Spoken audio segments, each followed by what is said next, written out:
नमस्ते दोस्तों, आप सभी का हमारे ओम नमः शिवाय चैनल पर स्वागत है। एकादशी तिथि का विशेष महत्व है। माघ माह के कृष्ण पक्ष की एकादशी तिथि पर षट्तिला एकादशी व्रत किया जाता है।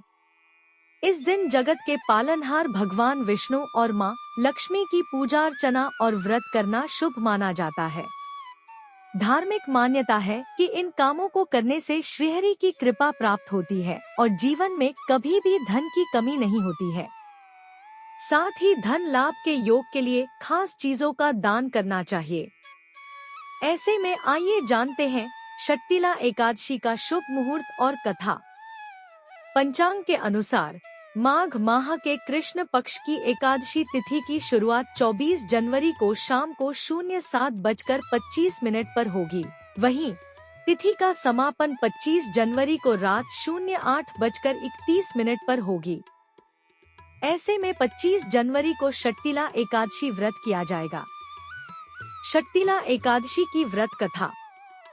एक समय दालभ्य ऋषि ने पुलस्त्य ऋषि से पूछा कि हे महाराज, पृथ्वी लोक में मनुष्य ब्रह्महत्यादि महान पाप करते हैं, पराये धन की चोरी तथा दूसरे की उन्नति देखकर ईर्ष्या करते हैं, साथ ही अनेक प्रकार के व्यसनों में फंसे रहते हैं, फिर भी उनको नर्क प्राप्त नहीं होता। इसका क्या कारण है? वे न जाने कौन सा दान पुण्य करते हैं जिससे उनके पाप नष्ट हो जाते हैं। यह सब कृपा पूर्वक आप कहिए। पुलस्त्य मुनि कहने लगे कि है महाभाग, आपने मुझसे अत्यंत गंभीर प्रश्न पूछा है। इससे संसार के जीवों का अत्यंत भला होगा। इस भेद को ब्रह्मा, विष्णु, रुद्र तथा इंद्र आदि भी नहीं जानते, परंतु मैं आपको यह गुप्त तत्व अवश्य बताऊंगा। उन्होंने कहा कि माघ मास लगते ही मनुष्य को स्नान आदि करके शुद्ध रहना चाहिए। इंद्रियों को वश में कर काम, क्रोध, लोभ, मोह, अहंकार, ईर्ष्या तथा द्वेष आदि का त्याग कर भगवान का स्मरण करना चाहिए। पुष्य नक्षत्र में गोबर, कपास, तिल मिलाकर उनके कंडे बनाना चाहिए। उन कंडों से 108 बार हवन करना चाहिए। उस दिन मूल नक्षत्र हो और एकादशी तिथि हो तो अच्छे पुण्य देने वाले नियमों को ग्रहण करें। स्नानादि नित्य क्रिया से निवृत्त होकर सब देवताओं के देव श्री भगवान का पूजन करें और एकादशी व्रत धारण करें। रात्रि को जागरण करना चाहिए। उसके दूसरे दिन धूप दीप, नैवेद्य आदि से भगवान का पूजन करके खिचड़ी का भोग लगाए। तत्पश्चात पेठा, नारियल, सीताफल या सुपारी का अर्घ्य देकर स्तुति करनी चाहिए। हे भगवान, आप दीनों को शरण देने वाले हैं, इस संसार सागर में फंसे हुओं का उद्धार करने वाले हैं। हे पुंडरीकाक्ष, हे विश्वभावन, हे सुब्रमण्य, हे पूर्वज, हे जगतपते, आप लक्ष्मी जी सहित इस तुच्छ अर्घ्य को ग्रहण करें। इसके पश्चात जल से भरा कुंभ, घड़ा ब्राह्मण को दान करें तथा ब्राह्मण को श्यामा गौ और तिल पात्र देना भी उत्तम है। तिल स्नान और भोजन दोनों ही श्रेष्ठ हैं। इस प्रकार जो मनुष्य जितने तिलों का दान करता है उतने ही 1000 वर्ष स्वर्ग में वास करता है।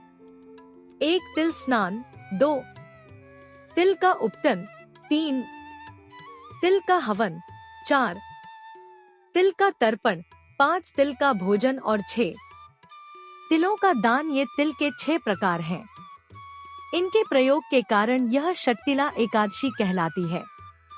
इस व्रत के करने से अनेक प्रकार के पाप नष्ट हो जाते हैं। इतना कहकर पुलस्त्य ऋषि कहने लगे कि अब मैं तुमसे इस एकादशी की कथा कहता हूँ। एक समय नारद जी ने भगवान श्री विष्णु से यही प्रश्न किया था और भगवान ने जो षट्तिला एकादशी का महात्म्य नारद जी से कहा सो मैं तुमसे कहता हूँ। भगवान ने नारद जी से कहा कि हे नारद, मैं तुमसे सत्य घटना कहता हूँ, ध्यान पूर्वक सुनो। प्राचीन काल में मृत्युलोक में एक ब्राह्मणी रहती थी। वह सदैव व्रत किया करती थी। एक समय वह 1 मास तक व्रत करती रही। इससे उसका शरीर अत्यंत दुर्बल हो गया। यद्यपि वह अत्यंत बुद्धिमान थी, तथापि उसने कभी देवताओं या ब्राह्मणों के निमित्त अन्न या धन का दान नहीं किया था। इससे मैंने सोचा कि ब्राह्मणी ने व्रत आदि से अपना शरीर शुद्ध कर लिया है, अब इसे विष्णुलोक तो मिल ही जाएगा, परंतु इसने कभी अन्न का दान नहीं किया, इससे इसकी तृप्ति होना कठिन है। भगवान ने आगे कहा, ऐसा सोचकर मैं भिखारी के वेश में मृत्युलोक में उस ब्राह्मणी के पास गया और उससे भिक्षा मांगी। वह ब्राह्मणी बोली, महाराज किस लिए आए हो? मैंने कहा, मुझे भिक्षा चाहिए। इस पर उसने एक मिट्टी का ढेला मेरे भिक्षा पात्र में डाल दिया। मैं उसे लेकर स्वर्ग में लौट आया। कुछ समय बाद ब्राह्मणी भी शरीर त्याग कर स्वर्ग में आ गई। उस ब्राह्मणी को मिट्टी का दान करने से स्वर्ग में सुंदर महल मिला, परंतु उसने अपने घर को अन्नादि सब सामग्रियों से शून्य पाया।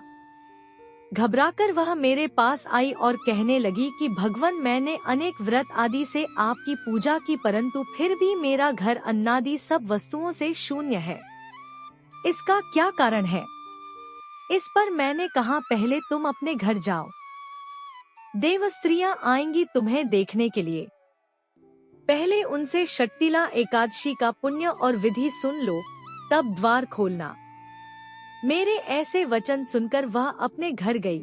जब देवस्त्रियों आई और द्वार खोलने को कहा तो ब्राह्मणी बोली, आप मुझे देखने आई हैं, तो षट्टिला एकादशी का महात्म्य मुझसे कहो। उनमें से एक देवस्त्री कहने लगी कि मैं कहती हूँ। जब ब्राह्मणी ने षट्टिला एकादशी का महात्म्य सुना तब द्वार खोल दिया। देवांगनाओं ने उसको देखा कि न तो वह गांधर्वी है और न आसुरी है, वरन पहले जैसी मानुषी है।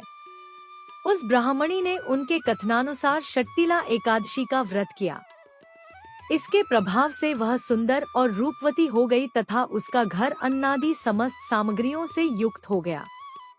अतः मनुष्यों को मूर्खता त्याग कर षट्टिला एकादशी का व्रत और लोभ न करके तिलादि का दान करना चाहिए। इससे दुर्भाग्य, दरिद्रता तथा अनेक प्रकार के कष्ट दूर होकर मोक्ष की प्राप्ति होती है। दोस्तों, अगर आपको यह वीडियो अच्छी लगे तो वीडियो को लाइक कर दें। और भी इन्फॉर्मेटिव वीडियोस देखने के लिए चैनल को सब्सक्राइब करें। Thank you for watching.